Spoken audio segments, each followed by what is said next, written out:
흔들리고 있는 세계 경제. 피어나는 경기 부양 한계론, 저성장, 늘어나는 가계부채, 위기에 빠진 대한민국. 다시 도약할 수 있을까? 머니투데이 방송 개국 8주년 특집 투자의 미래. 기업의 성과를 공유하라. 투자의 명인을 만나 진정한 투자 가치의 팁을 얻는다. 개국 8주년 머니투데이 방송과 함께 대한민국 경제의 답을 찾아보시길 바랍니다.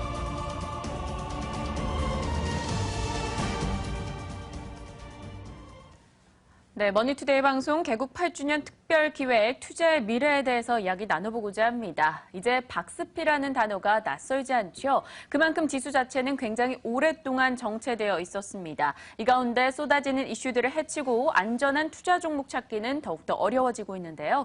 우리에게 안전지대는 어디가 될까요? 과연 안전지대가 있을 것인가? 오늘 그에 대한 이야기 좀 나눠보고자 합니다. 찾아가는 MTN 마켓 리더에게 듣는다. 오늘 한국투자밸류자산운용 이채원 부사장 함께 투자의 미래 읽어보도록 하겠습니다. 현장에 나가 있는 여도은 앵커 연결합니다. 여도은 앵커 나와주시죠. 네, 안녕하세요. 여도은입니다. 찾아가는 MTN 마켓 리더에게 듣는다. MTN 개국 8주년을 맞이해서 오늘 특별 인터뷰 총 3차례 진행을 하는데요. 첫 주자로 한국투자밸류자산운용의 이채원 부사장 만나보도록 하겠습니다. 부사장님 안녕하세요. 안녕하세요. 네, 반갑습니다. 예, 반갑습니다. 저희가 어렵게 연결이 됐습니다. 오늘 컨디션은 어떠십니까? 예, 괜찮습니다. 네, 괜찮으셔야 합니다. 오늘 특별 인터뷰이기 때문에 오늘의 대답 기대해 보도록 하겠습니다. 먼저 지금 이제 3개월 정도 올해가 남았죠. 사실 올해 시장을 돌아보면은 마냥 좋지도 그렇다고 그렇게 나쁘지도 않았어요. 그렇다면 남은 3개월 부장님께서 보시기에는 시장이 어떨 거라고 전망을 하십니까? 시장이 어떨 건지는 아마 누구도 예측을 못할 것 같고요. 그걸 예측하는 순간 거짓말쟁이가 되겠죠.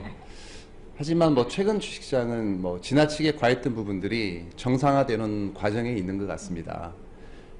지난 3년간 보면 중소형주와 어떤 또 고성장 모멘텀 주식들이 있죠. 그런 주식들과 그동안 소외됐던 이제 가치주와 괴리가 극도로 벌어진 시기였습니다.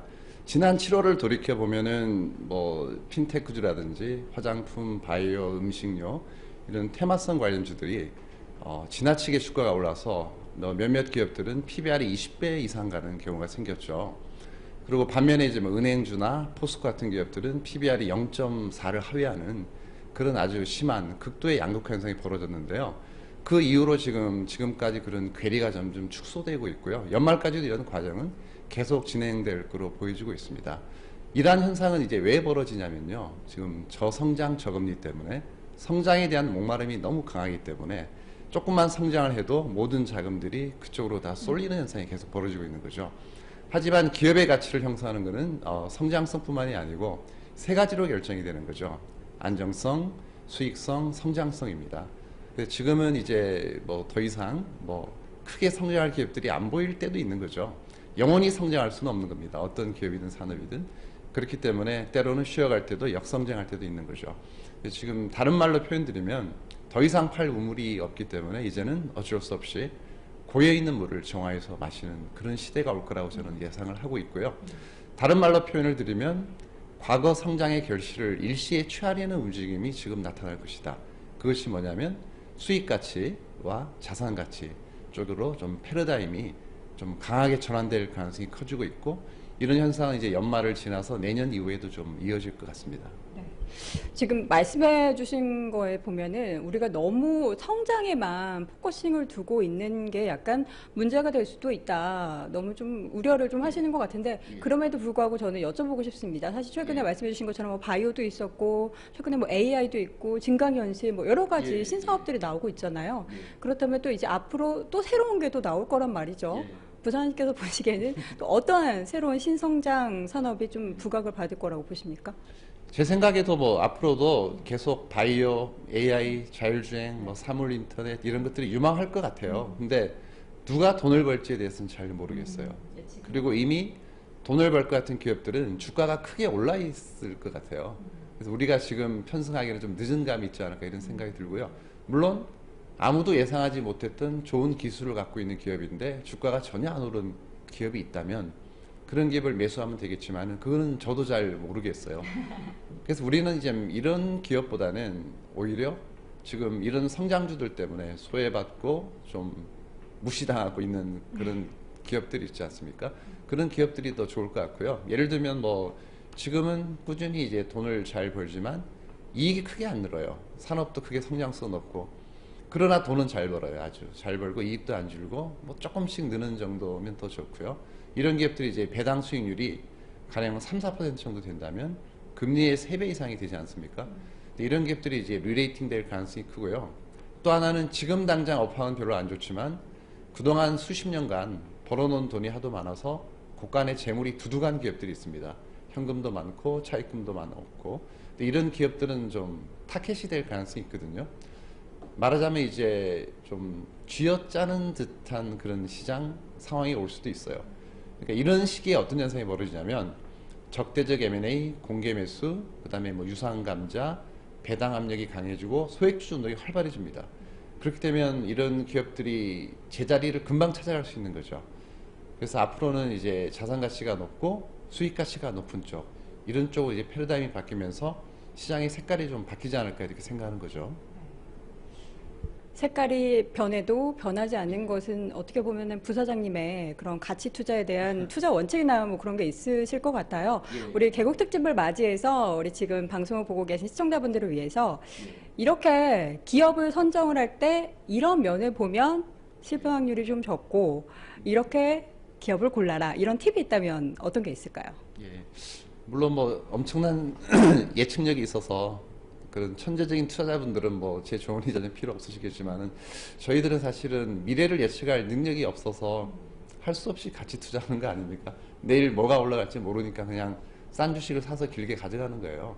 근데 그러기 위해서 필요한 거는 전문 투자자와 싸워 이길 수 있는 뭔가 있어야 될 것 같아요. 일반 투자자들이. 그게 저는 기업을 아는 힘이라고 생각합니다. 그래서 본인이 잘 아는 기업 또는 산업에만 집중해야 될 것 같아요. 모든 주식을 다 사서 돈을 벌 수는 없는 거죠. 본인이 종사하는 직업이 있지 않겠습니까? 뭐 IT 산업에 종사하시면 IT 부품주나 장비주를 사시고, 뭐 의사나 약사분들은 뭐 바이오나 제약주에 대해서 저보다 더 잘 아실 거고, 가정주부를 할지라도 뭐 쇼핑을 하면서 뭐 백화점이나 마트에서 어떤 제품이 잘 팔리고 트렌드가 좋은지 쉽게 알 수 있어요. 그런 쪽에 이제 관심을 가지면 이제 뭐 좋은 종목을 찾을 수 있을 것 같아요. 그리고 마지막으로는 이 밸류에이션이 제일 중요한 것 같아요. 아무리 이 세상 최고의 주식이라도 시기가 안 좋으면은 이게 그 주가가 이미 많이 오른 상태에서 투자하면 안 되는 거잖아요. 그래서 주식이 충분히 싸고 저평가될 때 이제 투자해야 된다고 생각합니다. 그리고 뭐 결국은 이제 그런 거죠. 이제 어떤 밸류에이션을 할 때 자기만의 잣대가 있어야 되는데, 저 같은 경우는 어떤 기업이 이제 뭐 1년에 돈을 100억을 번다. 네. 그럼 시가총액이 1000억 이내면 사도 된다고 생각해요. 그럼 10% 정도 되는 거죠. 예를 들면 삼성전자는 시가총액이 한 200조 정도 되지 않습니까? 근데 1년에 버는 수익이 한 20조 정도 되죠. 이상이 됩니다. 그러면 연간 10% 이상 수익을 창출할 수 있는 힘을 가지고 있는 거죠. 하지만 여러분들이 예금을 하게 되면 1년에 1.3%밖에 정기예금 금리가 되지 않죠. 부동산 임대 수익도 마찬가지로 한 3, 4% 수준이니까 주식을 투자해서 연간 이 기업이 10% 정도 이익을 낼 수 있으면 우리는 어느 정도의 안전 마진을 확보하고 있다고 생각합니다. 이런 기업에 투자하면 뭐 크게 대박은 안 날지라도 손해보는 일은 좀 드물지 않을까 이런 생각을 하는 거죠. 돈을 많이 벌기보다는 잃지 않고 지키는 게 더 중요하다고 생각합니다. 사실 주식시장에서 돈을 지킨다는 게 어떻게 보면 가장 어려운 것 같은데, 말씀해 주신 것처럼 무엇을 좋아하는지 또 그 좋아하는 것에 대한 관심을 키우다 보면은 기업이 보이고 그 기업을 언제 접근하게 되는 그 시기에 있어서는 밸류에이션을 꼭 따져보라. 알겠습니다. 오늘 좋은 말씀 고맙습니다. 자, 찾아가는 팀 마켓 리더에게 듣는다. 오늘 이 시간 한국투자 밸류자산운용의 이채원 부사장과 함께했습니다. 말씀 고맙습니다. 네, 한국투자 밸류자산운용의 이채원 부사장의 이 투자 미래에 대한 이야기 들어봤습니다.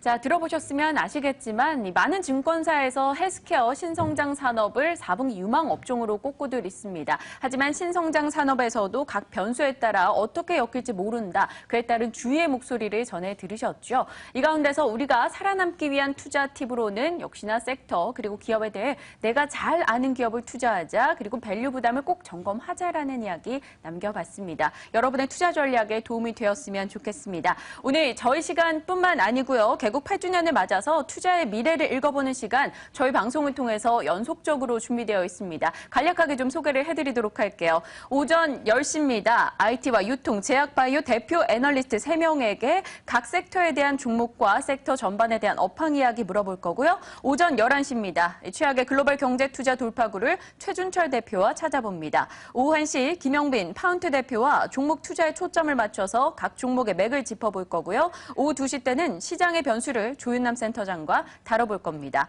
오후 3시 30분 주식농부 박영옥 대표와 함께 종목 이야기 조금 더 집중적으로 나눠보고요. 찾아가는 엠템 마켓 리더에게 듣는다 순서도 계속돼서 이어질 거니까요.